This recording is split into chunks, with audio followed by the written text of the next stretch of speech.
The mirror signal manoeuvres of the female behind the wheel, now on BBC Two. From A to B enters the thoughts and dreams of 24 women as they pose, flirt, drive hard and take control of their cars.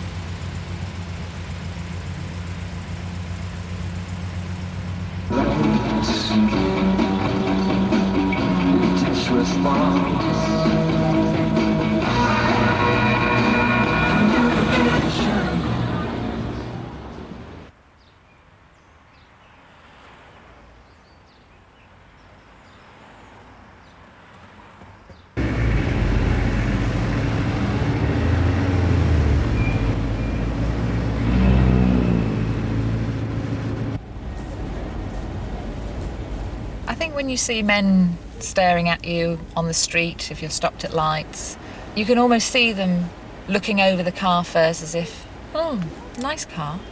And then they'll sort of look at you, you know, like when you're in a bar and you notice men looking at the women in the bar and forming an opinion. It is flattering because you've been noticed. And then the lights change, the moment's lost, and you move on.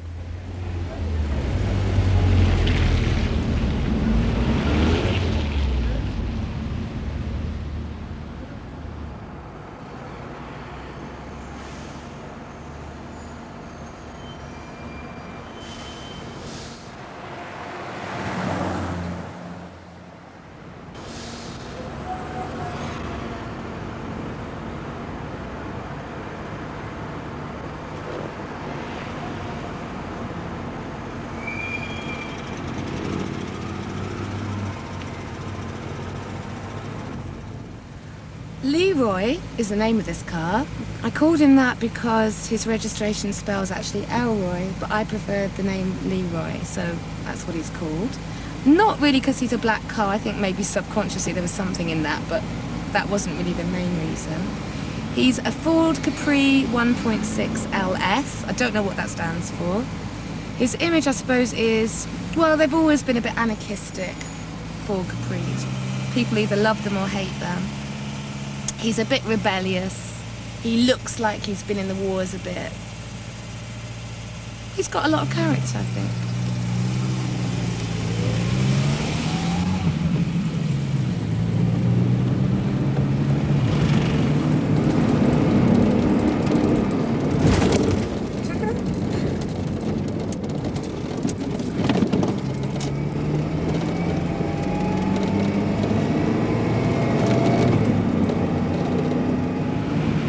At the moment, the speedo doesn't work in Leroy, the horn doesn't work, the reverse lights don't work, the music system isn't working very well, the windscreen washers don't work. In fact, not a lot does work really. But I do forgive Leroy. I mean, he's an old car and I'm a pretty lousy mother.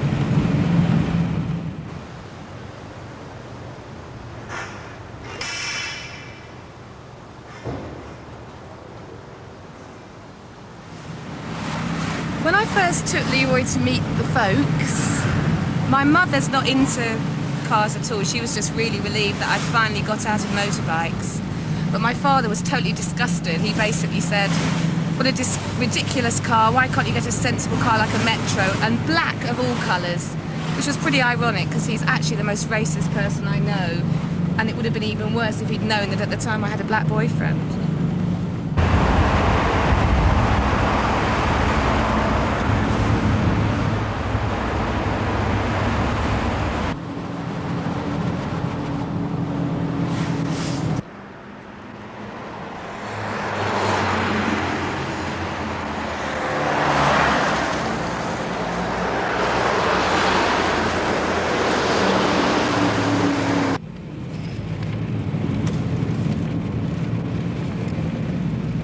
I always hope that people don't think of me as an Essex girl, quote, when they see me in this car. And that's no disrespect to Essex girls, but I don't have fairy dice for a start.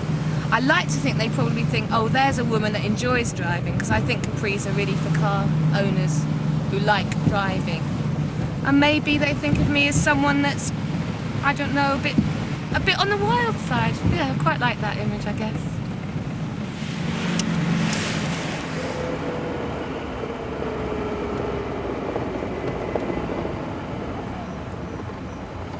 I don't drive in shoes. I usually drive barefoot or occasionally with socks on. I feel much more in control barefoot and always have done. It feels like I'm really connecting with Leroy. And also, most of my shoes have really big platforms, so I'm much better off barefoot anyway.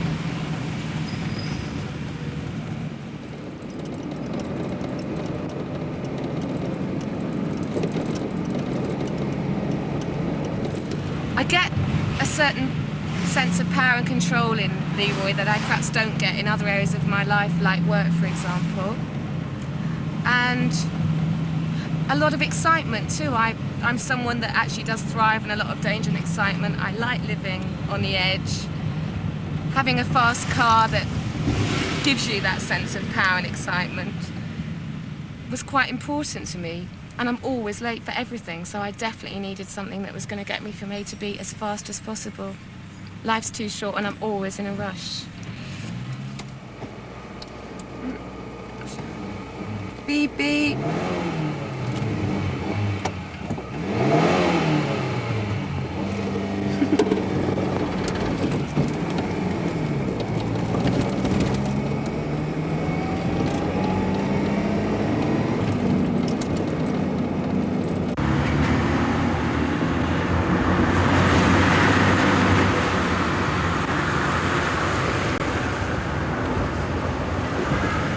I don't actually think that Leroy and I are probably cut out for a long-term relationship. I think probably he's destined to be a very happy memory, like one's first boyfriend. You never forget them. Their memory remains with you forever, and you mourn for them when they're gone.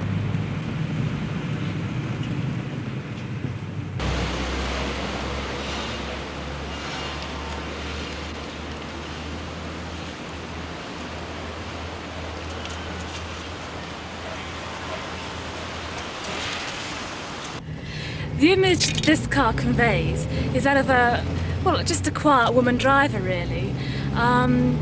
Therefore that is the image I convey with the car, but that's not the image I have of myself at all. I mean, obviously I'd much rather have a faster car, but I can't have a faster car at this moment in time. But I mean, this car doesn't really have an image. It doesn't really have a personality, which is why I've never got about to naming it or anything. In fact, I wouldn't really name my car anyhow, because I think it's slightly naff really to name your car.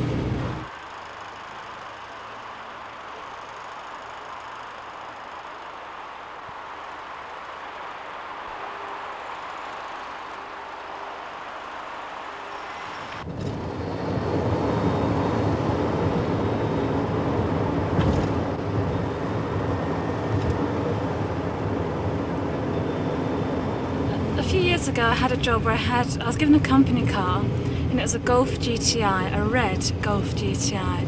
And to be honest, it was my dream car. I just loved it. I loved it to death. There's nothing more exhilarating than getting on the motorway and straight down that fast lane. However, I had to change my car due to change of job. And I thought, I've had so much trouble with my Golf because it's such a temptation to speed. And as I've already got 6 points on my licence, I thought I'm going to have to get a slow car.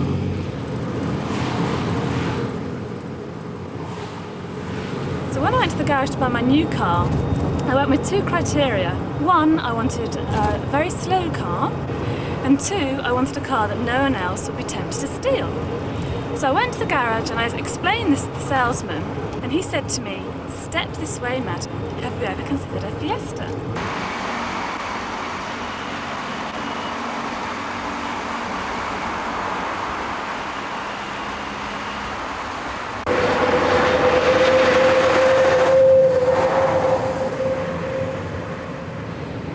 Drive around in the Golf, I got a lot of attention as a young girl in a red Golf GTI would, obviously. And when I sort of came down to the basic Fiesta, I noticed that I got a lot less attention. I mean, it might have been that I was looking for less attention, but I certainly got a lot less. And this is typified by the fact that when I had the Golf, I was always getting my windscreens cleaned by the people in the street. But in my Fiesta, I never, ever get it cleaned.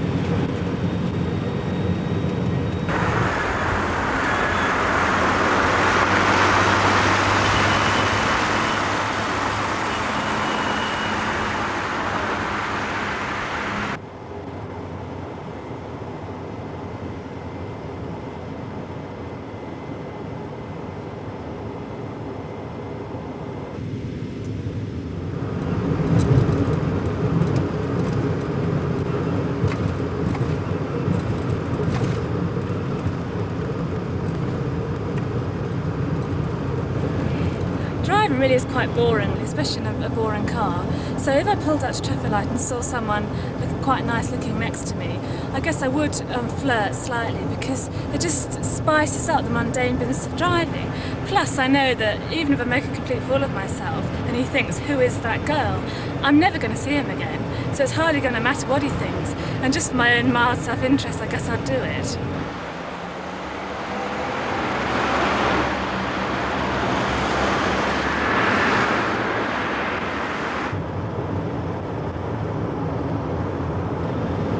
Some women like to have a girly image. They like to put in their fluffy animals and their rabbits and hammocks at the back of their car, so they have a sort of come and look after me type image. Whereas I want to project a feminine image, but not a girly image. I want to seem an independent sort of woman that's out in her car, who knows what she's going to do, she's not scared of anyone, and she's not going to put up any sort of fluffy type creature or animal in her car, so that men think, ah, how sweet. Because one thing that I'm not, I hope, is sweet. I do have my little ginger cat potpourri, but nothing much else. I did actually put in a digital clock here because there was a gap, but one day a friend of mine was trying to alter the clock, pushed it in, and it disappeared into oblivion. I've never found it again, so I've just got a little hole there.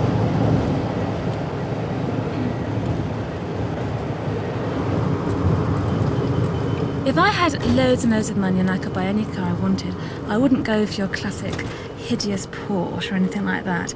I'd go for a much more subtle type of car, a Volkswagen Corrado, or perhaps one of the Mazda range, an MR2 or an MX-5, something like that. They are gaining more popularity though, so I might be put off.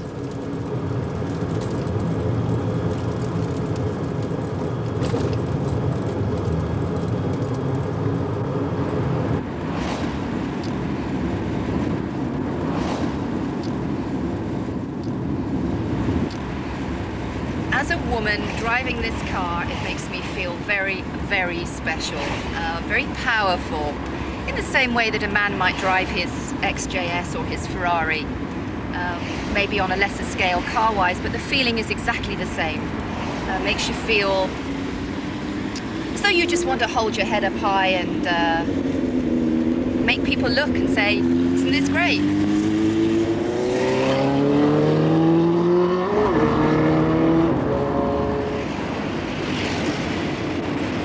You need to be dressed up to wear this sort of car. You wouldn't really go out in a tracksuit and a pair of wellies or anything. It's a car that needs to be shown off to its best advantage, which is why I think it's very much a woman's car. If I'm driving this and I'm going out for the evening, then I like to dress up, because at some stage I might be going somewhere really nice where I want to give the doorman the car and say, please take care of the car for me. And also, if people are going to look at you when you're driving, well, you really ought to live up to the part.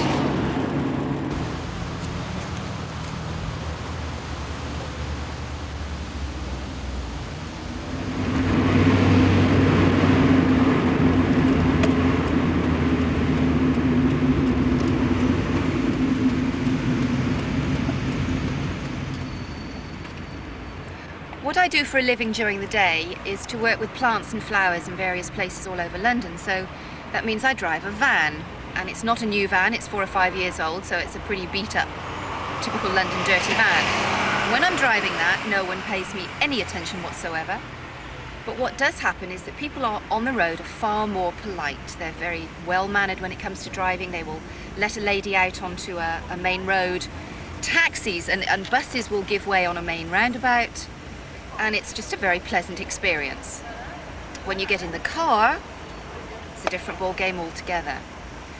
People look, even with the roof up they look. You attract a lot of attention, and you also attract the boy racers, who seem to think you're fair game.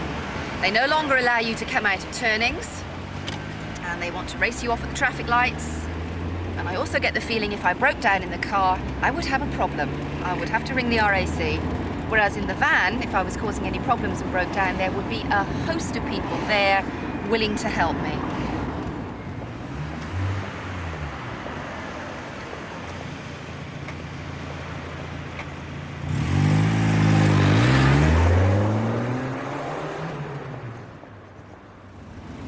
I didn't originally buy the car for its pulling power because I wasn't aware of its pulling power. I bought it as a sports car. And it was only when I began to drive it around town with the roof off and driving along roads with bars and pubs and things in that I began to realise quite how potent it was for pulling members of the opposite sex. Women usually talk about what sort of car the guy drives that you've just met. And I think now the reverse is beginning to happen, that the men are talking about, well, I met so-and-so last night and, you know, she drives an MX-5.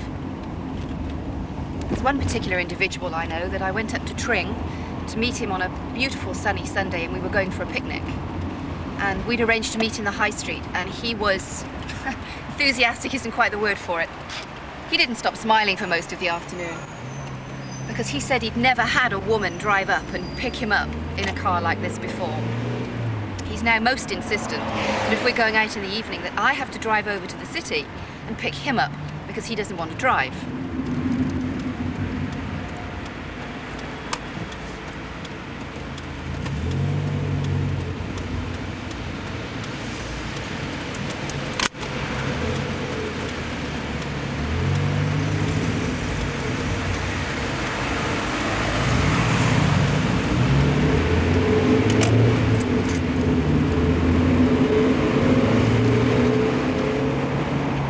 Men are specifically interested in the car. They assume that whoever's driving the car is perhaps earning a lot of money at work or is being paid a lot of alimony from a divorce. And the car is exhibiting the fact that here is someone with money. And they just hang on to that straight away. And I often wonder, well, would they talk to me if I was driving a metro? And the answer is definitely no, they wouldn't.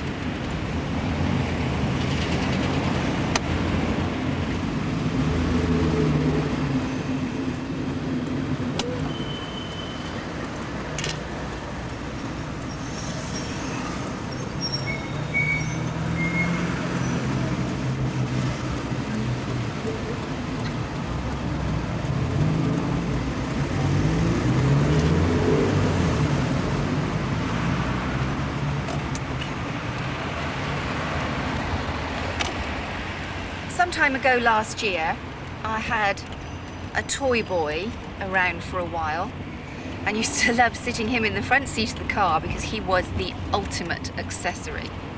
But he wasn't allowed to say anything, just in case he spoilt the effect. Friends thought this was very amusing, and I think most of them were incredibly jealous. Men have been doing it for years, so come on girls, let's level the score a little.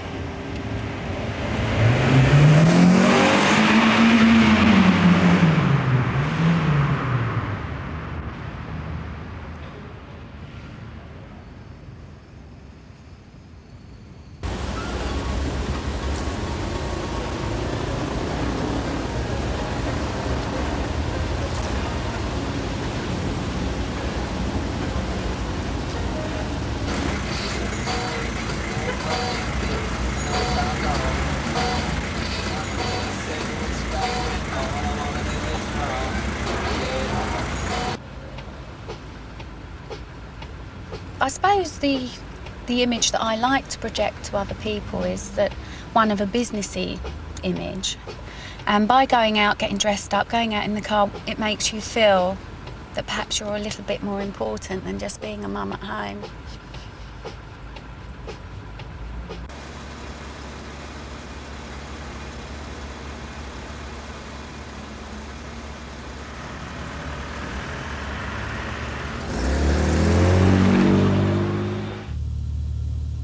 Sometimes I can see people whispering or, commenting, oh, well, it's only our hubby's car. That really annoys me.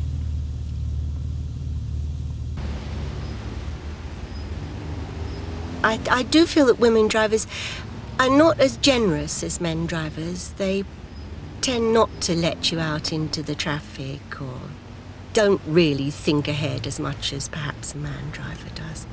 It's just my experience.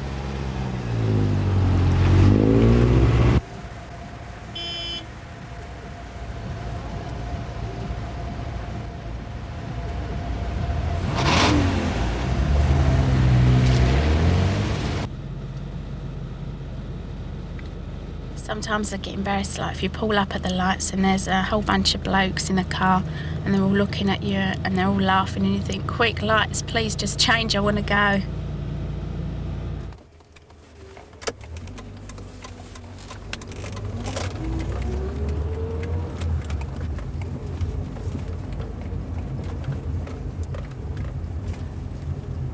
I bought this car because it was the ultimate dream.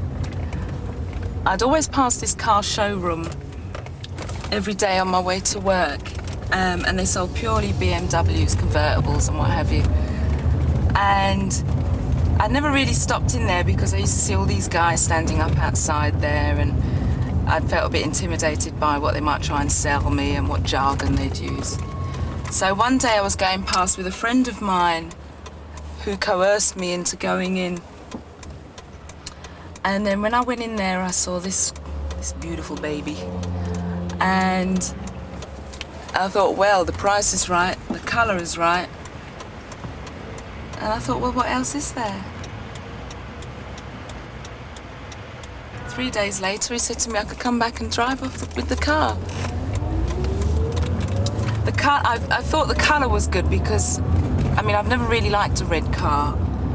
And I don't really like any other colour in a BMW, just doesn't look right. So when I saw this one, black to me meant power, it meant class, and it was in a league of its own.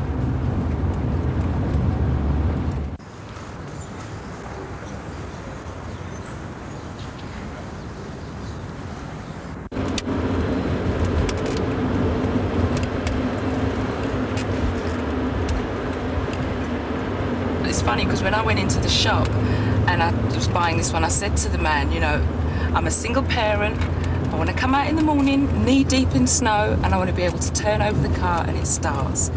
So he assured me and reassured me that the car that I was buying was in good condition.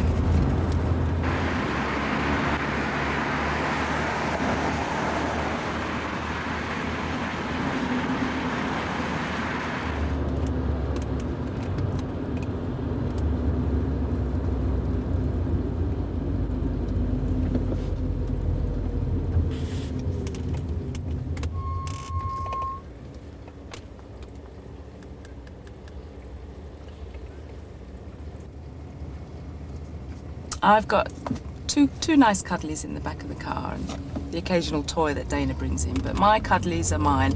And when my friend was with me, we went to pick up the BMW when I was trading in the Fiesta.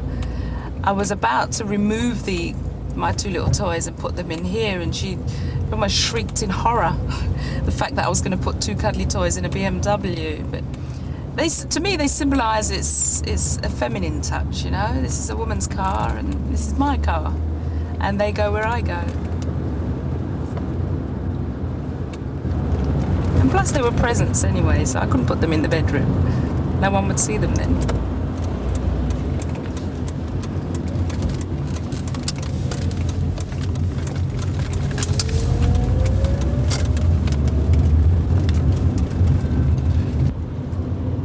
This is my air freshener, believe it or not. Some people think it's an alarm, and it's got 3 smells on it. It's got the apple, citrus, and peppermint, and it looks quite good. It's an improvement on the Magic Tree.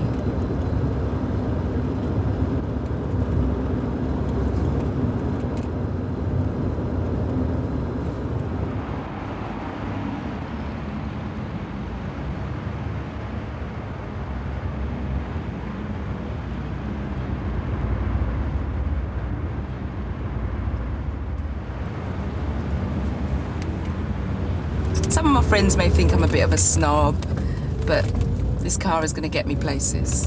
And it's going to get me in the places that I need to get into. So I'm happy.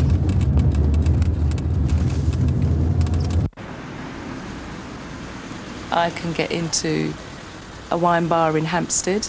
I can also get into a restaurant in Mayfair. And a pub in Hackney.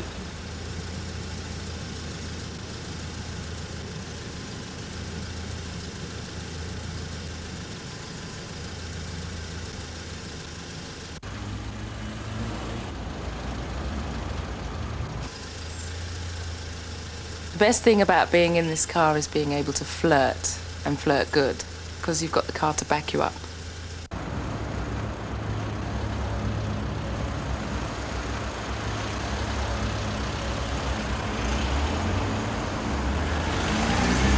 But I know when they see who's in the car, when I look the business, you know, I'm going to turn heads anyway. But I like to have a good nose round and flirt with my eyelids. And with my mirror. I can use my wing mirror and my interior mirror to have a look and see who's looking at me.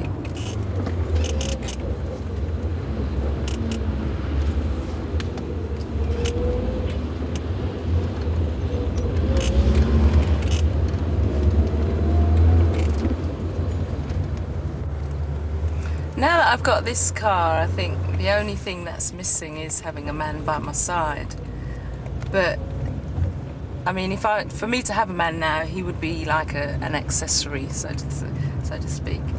But, I mean, it was really difficult before because when I used to have, it was either a Nova or the Fiesta, and I was going out with this guy, I more or less had to ask permission to drive my own car. Well, that's not going to happen again, you know? I'm in control here. And for me to have a bloke by my side, he's going to be in the passenger seat. And I'm going to be driving, so that control is set at the outset.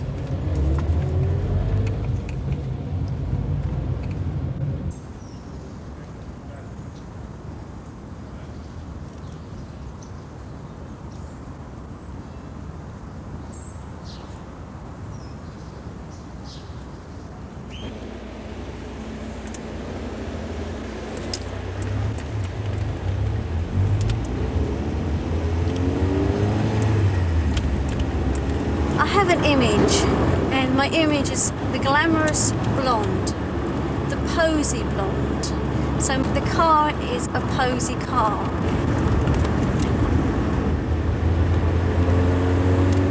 It's my space, it is my car, and I love the feeling of the power that it gives me. It's a big turn on. I just like speed. I like the look on people's faces as I pull away, and they're shocked because this timid little woman that sits behind the wheel actually has got a lot of bottle